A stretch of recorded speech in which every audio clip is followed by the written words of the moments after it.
some politician's kid who gets gunned down in the street. Right, thank you, caller. That's very interesting, but let's have a moment of truth for a second. We pride ourselves on this city's safety and civility, but the fact is that the number of gang and gun-related homicides nearly doubled in the last year. And now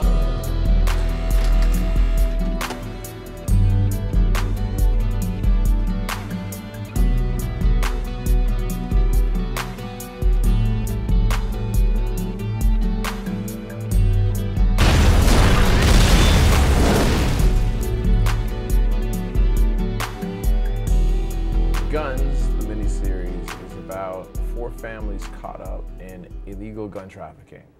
And we're looking at the traffickers, we're looking at the thugs who use the guns, we're looking at the cops who are trying to catch them, and we're looking at the victims caught in the crossfire. We wanted to show that gun violence wasn't just about the black kids on the street, you know? And that was a really important thing for us, because it isn't. I mean, the reality is that yeah, a lot of the stories come out of there, but where are the guns coming from? That's a larger question. Multiple characters and how they sort of come into this issue in different ways. And my character specifically is outside of the whole world, but finds herself caught up in it because of love and the dangers with that. Colin Fior.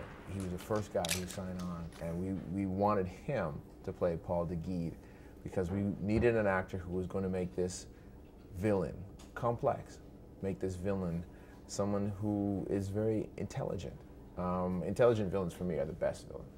Well, Duguid's he's a father first, and that's the most important thing. And his son is, always mystifying to him and usually failing him, and which that in turn means that he's failed. So it's a kind of competitive trying to get the kid on board and into the family business.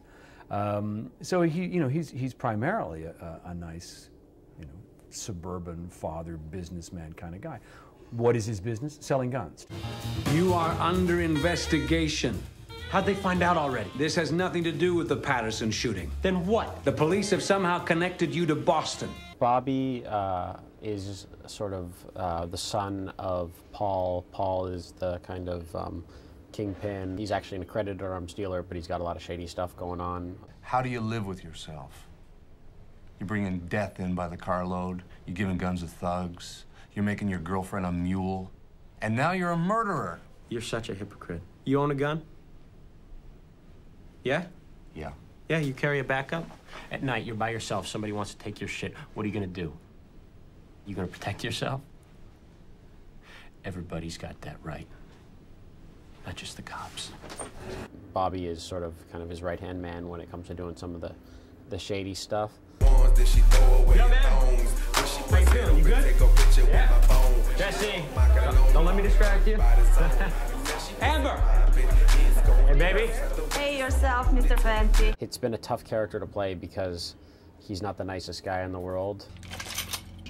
I'll call you right back. Bobby? Bobby? Bobby?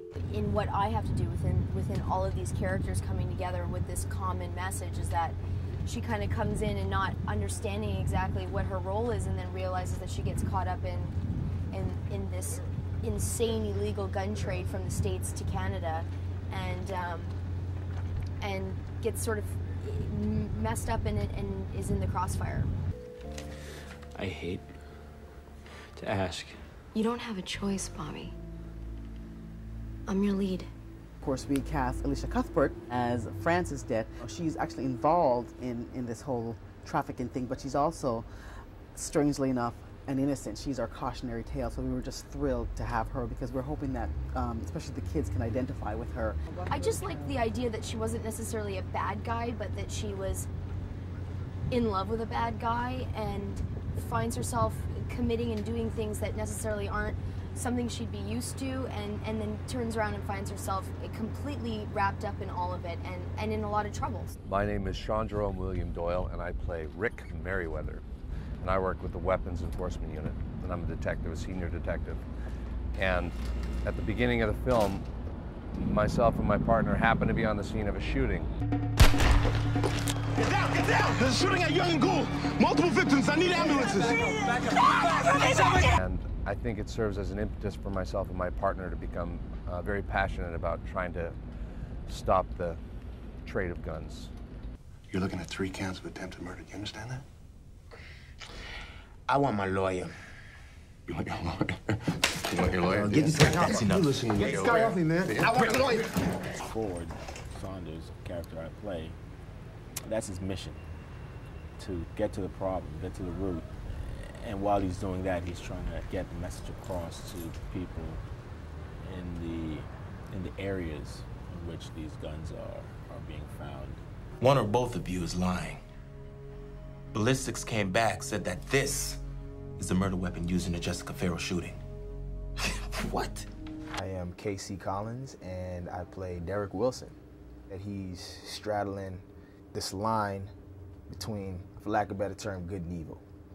You know, he's got his sister he has to raise, and he has his cousin who just gets out of jail and wants to kind of continue the same life that they had together before he went in.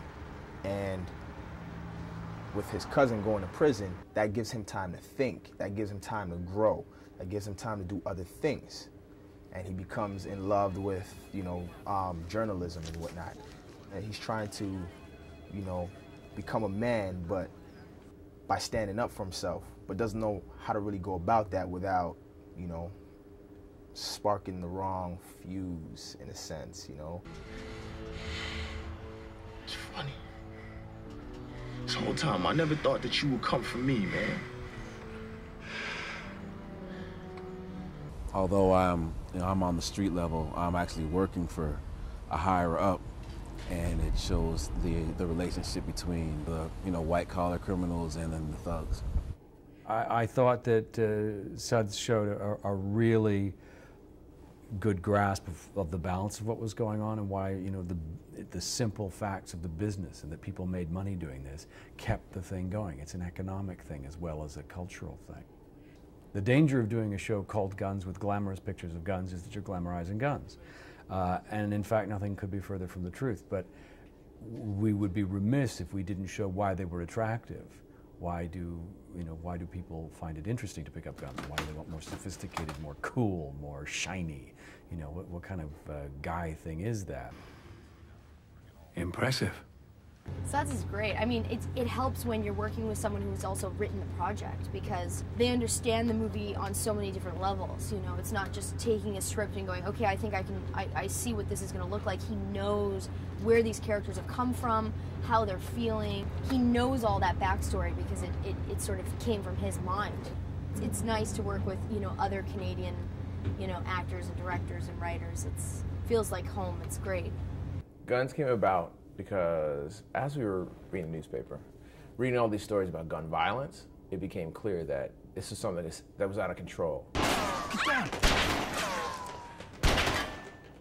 I got a call from my niece saying that there had been shots fired, so their school was under lockdown. Growing up, we didn't see that. The worst we had to fear was like a knife, a butterfly knife. That was the sort of the weapon of choice. But now, it's guns. Kids have guns. How did kids get guns? So we wanted to examine exactly how the guns get here, because guns are effectively banned here, but how do the guns get in the hands of, like, let's say a 15-year-old? Like, how does that happen?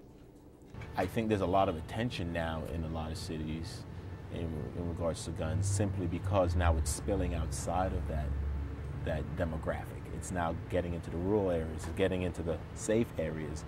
It's not just black-on-black crime now, it's like anybody's game. Because at the end of the day, a bullet doesn't have a name, so.